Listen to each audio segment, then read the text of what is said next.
আজি মই আপোনালোকলৈ লৈ আহিছোঁ এটা নতুন বিষয় আইনৰ মতে ধৰ্ম কি।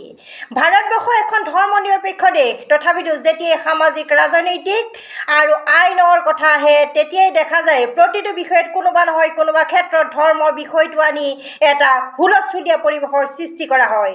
প্ৰয়োজন আছে নেকি বাৰু কিবা নতুন চিন্তাধাৰাৰ? আহকচোন চাওঁ ভাৰতীয় সংবিধানত ধৰ্মৰ বিষয়টো কেনেকৈ আছিলে।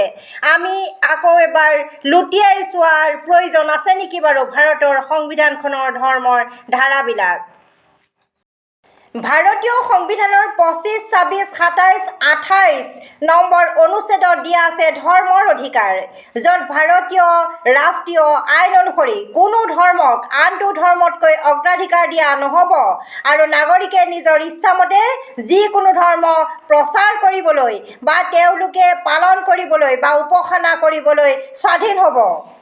সকলোৱে জানো 1947 চনৰ 15 আগষ্ট তাৰিখে ভাৰত স্বাধীন হৈছিলে, য'ত এতিয়া ভাৰতত 447টা ভাষা কোৱা মানুহ আছে। ভাৰতীয় সংবিধানখন গৃহীত হৈছে 1950 চনৰ 26 জানুৱাৰীত, য'ত ভাৰতবৰ্ষত 447টা ভাষা কোৱা মানুহ আছে, য'ত লিখা আছে যে লিপিবদ্ধ হৈছে ভাৰতবৰ্ষ এখন ধৰ্ম নিৰপেক্ষ ৰাষ্ট্ৰ, অৰ্থাৎ বৃহৎ সংখ্যক হিন্দু ধৰ্মাৱলম্বী জনবসতি থকাৰ পাছতো সকলোৱে নিজৰ এটা পৰিচয় ভাৰতীয় হিচাপে স্বীকাৰ কৰি লোৱাৰ পণ কৰাৰ পাছতো এতিয়া সংবিধান গৃহীত হোৱাৰ 73 বছৰ পাছত কিয় আমি নিজকে ভাৰতীয় বুলি চিনাকি দিব পৰা নাই? এই কথাটো বাৰু এবাৰ চিন্তা কৰাৰ প্ৰয়োজন আছে নেকি? কাৰণ যেতিয়াই ভাৰতীয় অৰ্থনৈতিক, সামাজিক, আইনী, ৰাজনৈতিক, সীমাকেন্দ্ৰিক বা ৰাষ্ট্ৰীয় উন্নয়ন আদি বিষয়বোৰৰ কথা আহে তেতিয়াই সকলোৱে ধৰ্ম নিৰপেক্ষ ভাৰতীয় সংবিধানৰ স্থিতিক পাহৰি ভাৰতীয় জাতীয় চেতনা আৰু সংহতিক পাহৰি প্ৰতিটো বিষয়ত এটা ধৰ্মীয় হুলস্থুল আনি সকলো বিষয় গাপ দিয়াৰ চেষ্টা কৰা হয়। য'ত 73 বছৰে য'ত আমি ইমানখিনি জনসংখ্যা থকা দেশ এখনে পৃথিৱীৰ অন্যান্য আগবঢ়া উন্নত ৰাষ্ট্ৰৰ আদৰ্শ হাতত লৈ আগবাঢ়িব লাগিছিল, তেনে ক্ষেত্ৰত কি কৰি আছোঁ বাৰু? এবাৰ আমি চিন্তা কৰাৰ প্ৰয়োজন আছে নেকি? এনেদৰে আৰু কিমান দিন বৃহৎ ভাৰতীয় জাতিটোৱে প্ৰকৃত সমস্যাবিলাকক আওকাণ কৰি, মই বৃহৎ বুলি এই কাৰণেই কৈছোঁ কাৰণ 2021 চনৰ লোকগণনা অনুসৰি 140.76 কোটিৰ বৃহৎ ভাৰতীয় জাতিটোৱে মুষ্টিমেয় লোকৰ প্ৰৰোচনাত পৰি নিজকে পাহৰি কেৱল ধৰ্মৰ বিভ্ৰান্তৰ মাজত চলি থাকিব নেকি?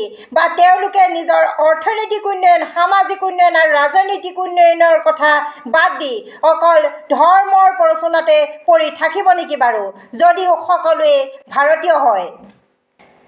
2021 চনৰ জনগণনা অনুসৰি ভাৰতত হিন্দু ধৰ্মাৱলম্বী লোক 79.8% আৰু ইছলাম ধৰ্মাৱলম্বী লোক 14.2% আৰু খ্ৰীষ্টিয়ান ধৰ্মাৱলম্বী লোক 6% আছে। বাকী অন্যান্য তথ্যবিলাক আচলতে মই লৈ অহা নাই, বিষয়টো অলপ দীঘলীয়া হয় বুলি। কিন্তু এতিয়া কথা হৈছে সকলোৱেতো মানি লৈছে আমি ভাৰতীয় বুলি, তেতিয়াহ'লে প্ৰকৃততে যদি সকলোৱে ভাৰতীয় বুলি মানি লৈছে আৰু ভাৰতীয় সংবিধানত যদি এখন ধৰ্ম নিৰপেক্ষ ৰাষ্ট্ৰৰ কথাই লিখা আছে, তেতিয়াহ'লে কিয় প্ৰকৃত সমস্যাবিলাকক আওকাণ কৰি বাৰে বাৰে লৈ অহা হয় ধৰ্মৰ বিষয়টো? আহকচোন এতিয়া আমি চাওঁ দুখন চুবুৰীয়া ৰাষ্ট্ৰৰ বিষয়বিলাক। এতিয়া আহকচোন আমি জানো পাকিস্তানৰ কিছুমান তথ্য লৈ আহিছোঁ মই এইখিনিতে।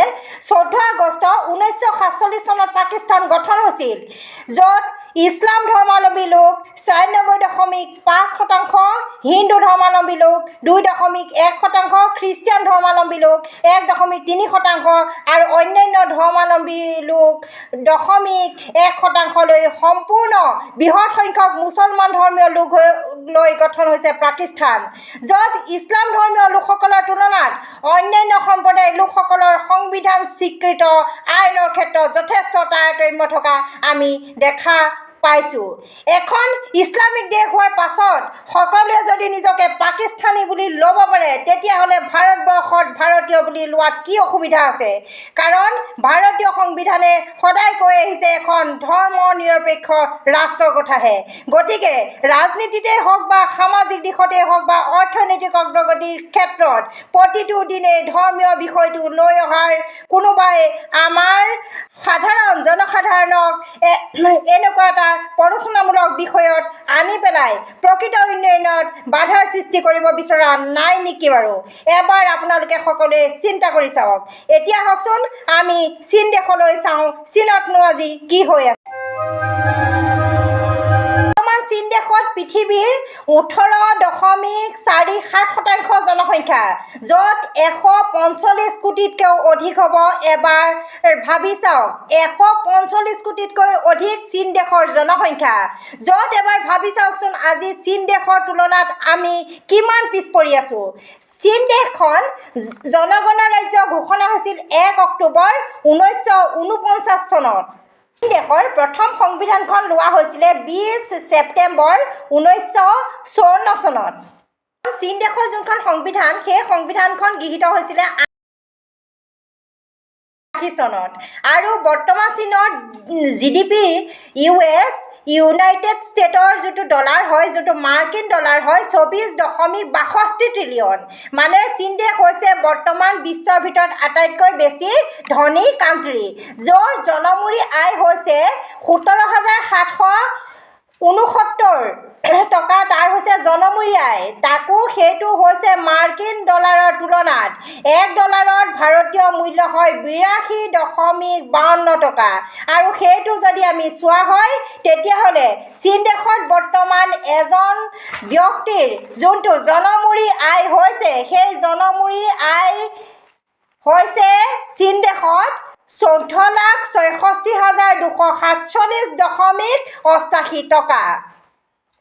আমি ধৰ্ম দিশটোৰ পৰা চীন দেশখন চাওঁ তেতিয়াহ'লে আমি দেখিম তাত কোনো ধৰ্ম নথকা লোক, যাক ন' ৰিলিজিয়ন বুলি তেওঁলোকে কয়, যাক তেওঁলোকে ফক বুলি কয়, সেই তেনেকুৱা ধৰণৰ লোক আছে 74.5%, বুদ্ধিজিম আছে 18.3%, খ্ৰীষ্টিয়ানিটি আছে 5.2%, ইছলাম আছে 1.6% আৰু অন্যান্য আছে 4%।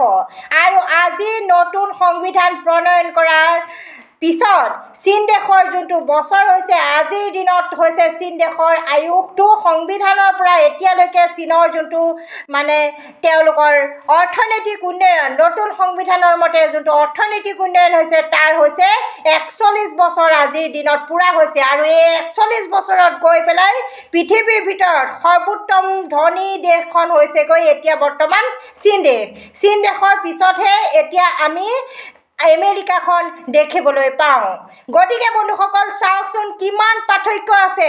আমাৰ হৈছে 73 বছৰ, ভাৰতবৰ্ষ এতিয়া সংবিধান প্ৰণয়ন কৰাৰ 73 বছৰৰ পিছতো প্ৰতিটো ক্ষেত্ৰতে অকল ধৰ্মীয় বিষয়টো আনি হুলস্থুলৰ পৰিৱেশৰ সৃষ্টি হয়, য'ত চীন দেশত কোনো ধৰণৰ ধৰ্ম নথকাকৈ তেওঁলোকে 41 বছৰৰ পিছত সংবিধান প্ৰণয়ন কৰাৰ 41 বছৰৰ পিছত হৈছেগৈ পৃথিৱীৰ ভিতৰত সকলোতকৈ ধনী ৰাষ্ট্ৰ। এইখিনিতে মই দুটামান কথা আঙুলিয়াব বিচাৰিম। যদি চীন দেশে নতুন সংবিধান প্ৰণয়ন কৰাৰ 41 বছৰৰ পাছত পৃথিৱীৰ ভিতৰত ধনী দেশ হ'ব পাৰিছে, আমি কিয় পৰা নাই? কেৱল ভৌগোলিক যোনটো আমাৰ ভৌগোলিক চাৰিসীমা, মাটিৰ ক্ষেত্ৰফল আৰু জনসংখ্যাই মুখ্য কাৰণ নে ভাৰতবৰ্ষ পিছ পৰি থকা, নে সময়মতে প্ৰয়োজনীয় আঁচনি, চৰকাৰী উন্নয়ন, জনসাধাৰণৰ সঁহাৰি, শিক্ষাৰ প্ৰসাৰ আৰু আইন তথা পৰিকল্পনাৰ আঁচনিৰ বাস্তৱ ৰূপায়ণত ব্যৰ্থ হৈছে ভাৰতীয় চৰকাৰ আৰু ভাৰতীয় জনসাধাৰণ। এবাৰ চিন্তা কৰাৰ প্ৰয়োজন আছে। যেতিয়া আমি 73 বছৰে আগবাঢ়িব পৰা নাই, সদায় একেটাই বিষয়, ধৰ্মীয় বিবাদ, ধৰ্মীয় বিবাদ, ধৰ্মীয় বিবাদ, প্ৰতিটো ক্ষেত্ৰত ধৰ্মৰ বিষয়টো লৈ আহে। গতিকে বন্ধুসকল সকলোৱে সজাগ হ'বৰ প্ৰয়োজন হ'ল। এখন ধৰ্ম নিৰপেক্ষ ৰাষ্ট্ৰত কোনো এটা ধৰ্মকে অগ্ৰাধিকাৰ দিয়া নহয়। সকলোৱে ধৰ্ম নিৰপেক্ষ বুলি ভাবি সকলোৱে নিজকে নিজৰ ধৰ্মটো উপাসনাৰ ক্ষেত্ৰত বা অন্যান্য কাৰ্যৰ ক্ষেত্ৰত লৈ অহাৰ বাহিৰে বাকী দেশখনৰ অৰ্থনৈতিক সামাজিক আৰু ৰাজনৈতিক উন্নয়নৰ ক্ষেত্ৰত সকলোৱে এবাৰ সজাগ হ'বৰ প্ৰয়োজন হ'ল গতিকে বন্ধুসকল সহজ ভাষাত আপোনালোকেও জানক আইন আৰু এনেদৰে মই আপোনালোকলৈ লৈ আহিম আইনৰ বিভিন্ন সমস্যাবিলাকৰ মাজত সামাজিক উন্নয়নো কেনেদৰে হৈছে বা কোনখিনিত আমাৰ পুনৰ এবাৰ চিন্তা কৰাৰ প্ৰয়োজন হৈছে আকৌ আপোনালোকক লগ পাম প্লিজ যদি ভাল পাইছে আপোনালোকে মোৰ এই চেনেলটো সাবস্ক্ৰাইব কৰিব আৰু ভিউজ কৰিব আৰু পাৰিলে এই কথাখিনি সকলোৰে মাজত লৈ যাবলৈ শ্বেয়াৰ কৰিব ধন্যবাদ